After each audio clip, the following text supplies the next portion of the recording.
एक ऐसा वक्त भी था जब दो अंपायर्स चीन और ब्रिटेन के बीच दो फूलों की वजह से जंग छिड़ गई थी। ये दो पौधे थे पॉपी और कैमेलिया। पॉपी यानी पेपावेर सोमनीफेरम, जिसे अफीम में प्रोसेस किया जाता था। 18वीं और 19वीं सेंचुरी में उसका इस्तेमाल बड़े पैमाने पर किया जाता था। इस ड्रग को पैदा करने से लेकर इसकी मैन्युफैक्चरिंग भारत में होती थी। 1757 में भारत ग्रेट ब्रिटेन के ज्यूरिसडिक्शन वाला एक प्रिंसली स्टेट था। इस अफीम की मार्केटिंग पूरी तरह से इंग्लैंड अंपायर की हिफाजत में ईस्ट इंडिया कंपनी करती थी। वहीं कैमेलिया यानी कैमेलिया साइनेंसिस, जिसकी पहचान चाय के तौर पर होती थी, उस पर पूरी मोनोपोली अंपायर ऑफ चाइना की थी। चाइना इकलौता मुल्क था जो चाय उगाने, पत्तियां तोड़ने, प्रोसेस, कुक करने से लेकर मैन्युफैक्चर, होलसेल और उसे एक्सपोर्ट भी करता था। लगभग 200 सालों तक ईस्ट इंडिया कंपनी चीन को अफीम बेचती रही और बदले में चाय खरीदती रही। अफीम के बदले चाय के इस कारोबार में वक्त के साथ ब्रिटिश हुकूमत को घाटा होने लगा था। चाय के इंपोर्ट पर जो टैक्स थे, उससे रेलवे, सड़क और एक उभर रहे इंडस्ट्रियल नेशन की जरूरतों को फंड किया जाता था। वहीं दूसरी तरफ अफीम भी अंग्रेजों के लिए बराबर ही जरूरी था। इसके जरिए भारत के मैनेजमेंट को मदद मिलती थी।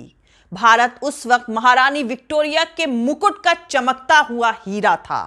अंग्रेजों को इस बात की उम्मीद थी कि एक दिन भारत अपने पैरों पर जरूर खड़ा होगा।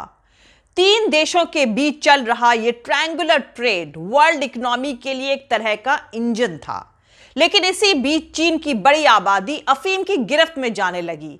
इसी वजह से ब्रिटिश हुकूमत और चीन के बीच जंग हुई, जिसे फर्स्ट ओपियम वॉर के नाम से जाना जाता है। यह जून 1840 की बात है, जब ब्रितानी वॉरशिप के एक बेड़े ने चीन की पर्ल रिवर डेल्टा में जाकर जंग छेड़ दी थी। चीन के कोस्टल यानी तटीय इलाकों का सिक्योरिटी अरेंजमेंट कमजोर था। इस ब्रितानी हमले के सामने चीन ज्यादा देर नहीं टिक सका और उसने घुटने टेक दिए। इस फर्स्ट ओपियम वॉर में हजारों लोग मारे गए थे, और वो भी मुक्त कारोबार के नाम पर। चीन में अफीम का कारोबार एक फायदे का धंधा था, लेकिन यह इलीगल भी था। स्कॉटलैंड के दो शख्स इस कारोबार से जुड़े हुए थे और फर्स्ट ओपियम वॉर की शुरुआत में इन दोनों ने बेहद अहम किरदार निभाया था। इनका नाम था विलियम जॉर्डाइन और जेम्स मैथेसन। विलियम जॉर्डाइन पेशे से एक डॉक्टर थे और कारोबारी भी थे। उनकी पहली मुलाकात कारोबारी जेम्स मैथेसन से चीन के एक ब्रोथल यानी वेश्यालय में हुई थी। बाद में दोनों बिजनेस पार्टनर बन गए। 1832 में दोनों ने मिलकर जॉर्डाइन मैथेसन एंड कंपनी बनाई, जिसका हेड ऑफिस साउथ चीन का कैंटोन शहर था। कैंटोन को अब चीन के ग्वांझो के नाम से जाना जाता है। चीन के सिर्फ इसी इलाके में फॉरेनर्स को कारोबार करने की इजाजत थी। वो चाय के बदले अफीम का कारोबार करते थे। ब्रिटेन में चाय के लिए गजब की दीवानगी थी। 18वीं सदी के आखिरी तक ब्रिटेन कैंटोन से 60 लाख पाउंड की चाय हर साल मंगाने लगा था। दरअसल 1729 में चीन के सम्राट ने अफीम की खरीद फरोख्त पर बैन लगा दिया था, क्योंकि इसके आदी हो चुके लोग इसके लिए अपना घर का सामान तक बेचने लगे थे। अब चीन ने ब्रिटेन को मजबूर किया कि वो चांदी के बदले में चाय का कारोबार करे। ब्रिटेन के पास कोई और चारा ना होने की वजह से उसे ऐसा करने पर मजबूर होना पड़ा। 1785 के आसपास इंग्लैंड चीन के कैंटोन, जो अब ग्वांझो के नाम से जाना जाता है, वहां से 60 लाख पाउंड की चाय हर साल इंपोर्ट कर रहा था। इसके बदले में ब्रिटेन चीन को चांदी के सिक्के दे रहा था, जिससे उसका खजाना खाली हो रहा था। 1830 के आसपास ब्रिटेन में चाय की खपत कई गुना बढ़ चुकी थी। मुश्किल हालात का सामना कर रहे ब्रिटेन ने चीन को चाय के बदले दूसरा सामान देने की पेशकश करी, जिसे चीन ने ठुकरा दिया। उधर अफीम का कम दाम मिलने की वजह से परेशान हो चुके किसान अब अफीम की स्मगलिंग करने लगे और उसे गैर सरकारी एजेंट्स को बेचने लगे। अफीम का प्रोडक्शन घटता देख अंग्रेजों ने गैर सरकारी एजेंट्स पर कार्रवाई करनी शुरू करी। अफीम जब्त करके उन्हें जेल में डाल दिया गया। अफीम के कारोबार को ब्रिटिश सरकार ने इलीगल डिक्लेयर कर दिया और स्मगलर किसानों और कारोबारियों को जेल में डालना शुरू कर दिया, जबकि वो खुद चाय की खातिर चीन में अफीम की स्मगलिंग करने में लगे हुए थे। इतिहासकारों का मानना है कि 1836 के आसपास हर साल 30,000 अफीम की पेटियां चीन इल्लीगल तरीके से जाने लगी थीं और जॉर्डाइन मैथेसन एंड कंपनी का इस कारोबार के 1/4 हिस्से पर कब्जा था। चीन में अफीम पर पाबंदी के सरकारी हुक्म को तोड़कर ब्रिटेन ने चीन से अपनी आमदनी बढ़ाने का तरीका खोज निकाला था। भारत के ईस्टर्न इलाके में भारी तादाद में अफीम पैदा हो रही थी और चीन के कैंटोन शहर की कोस्टल लोकेशन की वजह से यहां अंग्रेजों के लिए तस्करी करना आसान हो गया था। अंग्रेज छोटी नाव में अफीम रखकर उसे आसानी से कैंटोन के तट पर पहुंचा देते थे। किनारे पर उनकी मदद के लिए वहां हमेशा कोई ना कोई मौजूद रहता था। फाइनेंशियल लिहाज से अंग्रेजों को इसका खूब फायदा हो रहा था, लेकिन ब्रिटेन का इस तरह से कानून तोड़ना ज्यादा वक्त तक छुपा नहीं रहा। 1839 में चीन के सम्राट डांग ग्वांग ने नशीले पदार्थ के खिलाफ जंग का ऐलान कर दिया। वेस्टर्न कारोबारियों के खिलाफ छापेमारी का कैंपेन शुरू करने का हुक्म जारी कर दिया।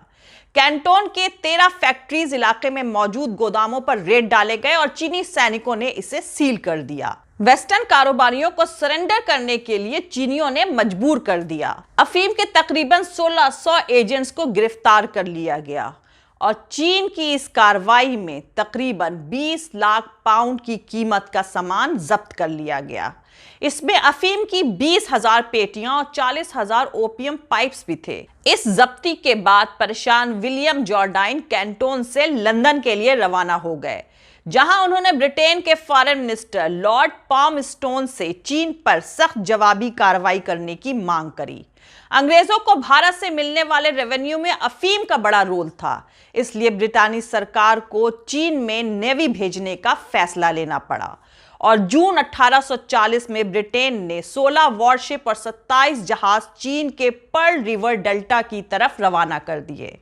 इन जहाजों पर तकरीबन 4,000 लोग सवार थे। इस बेड़े में लोहे से बना वॉरशिप नेमेसिस भी था, जिससे 2 मील तक रॉकेट दागे जा सकते थे। इस हमले के लिए हालांकि चीनी तैयार थे, लेकिन ब्रितानी ताकत का मुकाबला करने की उनमें काबिलियत नहीं थी। उनके तोप ब्रिटेन के सामने 4 से 5 घंटे तक ही टिक सके। ब्रितानी नेवी यानी नौसेना चीन के कोस्टल इलाकों से होते हुई शंघाई की तरफ बढ़ने लगी। ज्यादातर चीनी सैनिक अफीम की लत के शिकार हो चुके थे और उन्हें हर जगह हार का सामना करना पड़ रहा था। इस जंग में 20 से 25,000 चीनी हताहत हुए, जबकि ब्रिटेन ने अपने 69 सैनिक गंवाए थे। इस जंग के बाद चीन पूरी तरह से हिल गया था।